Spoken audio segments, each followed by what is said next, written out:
आपको हार्दिक अभिनंदन करता हूँ, करता रहूँगा।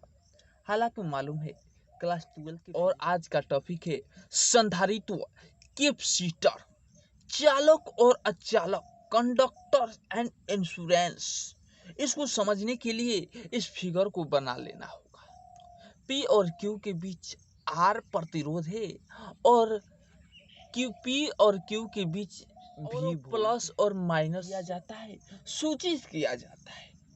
अतः बहुत से पदार्थ ऐसे हैं जिसमें से कुछ विद्युत और कुछ विद्युत के अचालक। ऐसे पदार्थ को चालक धातु या आयोनी घोल कहते हैं, जिसमें विद्युत आवेश स्वतंत्र रूप से गमन कर सकता है।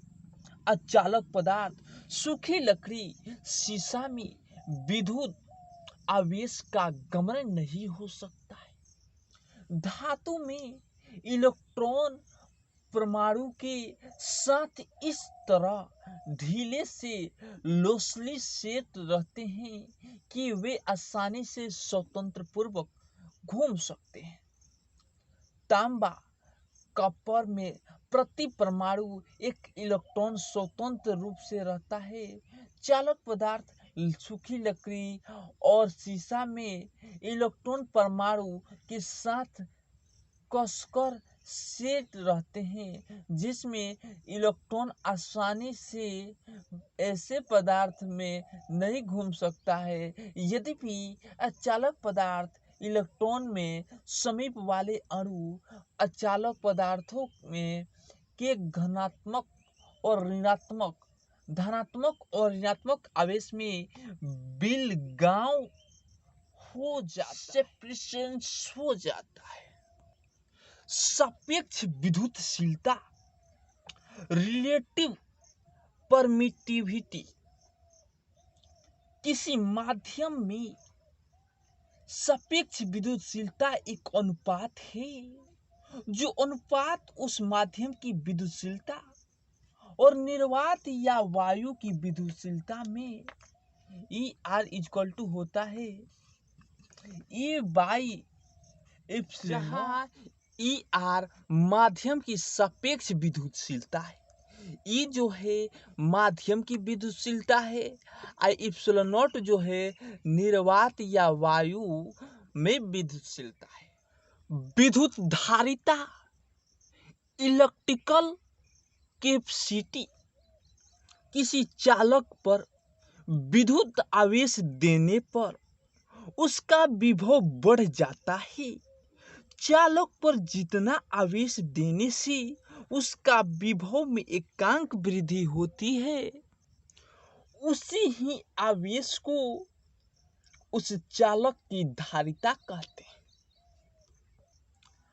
अगर Q कूलम्ब आवेश देने से किसी चालक के विभव में V वोल्ट की वृद्धि होती है तो चालक की धारिता C = Q/V।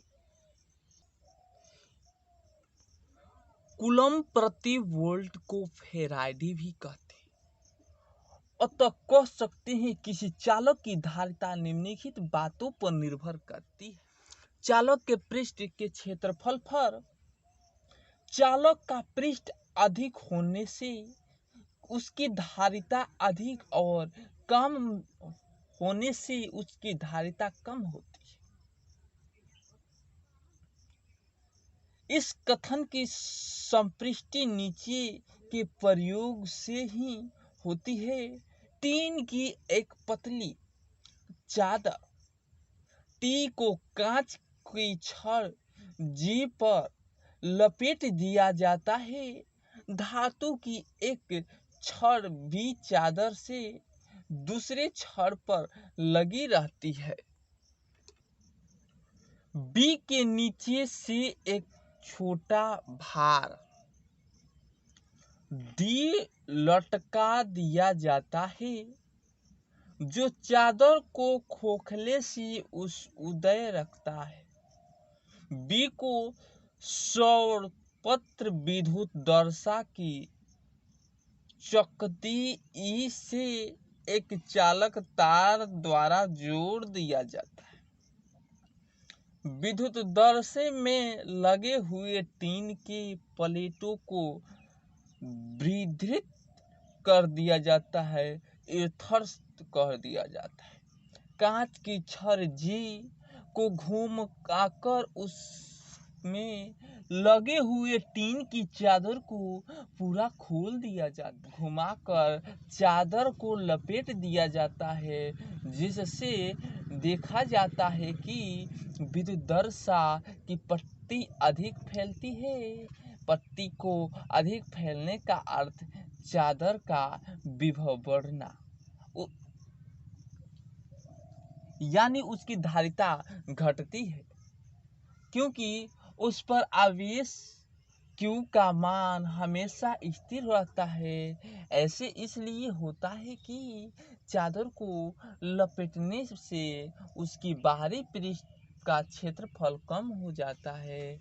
फिर चादर को धीरे धीरे खोला जाता है, जिससे देखा जाता है कि विद्युत दर्शा की पट्टी की फैलाव घटता है। पट्टी के फैलाव के घटने का अर्थ कि चादर की विभव घटता है, यानी उसकी धारिता बढ़ती है। ऐसे इसलिए होता है कि चादर की खोखले में उसकी बाहरी पृष्ठ का क्षेत्रफल अधिक हो जाता है।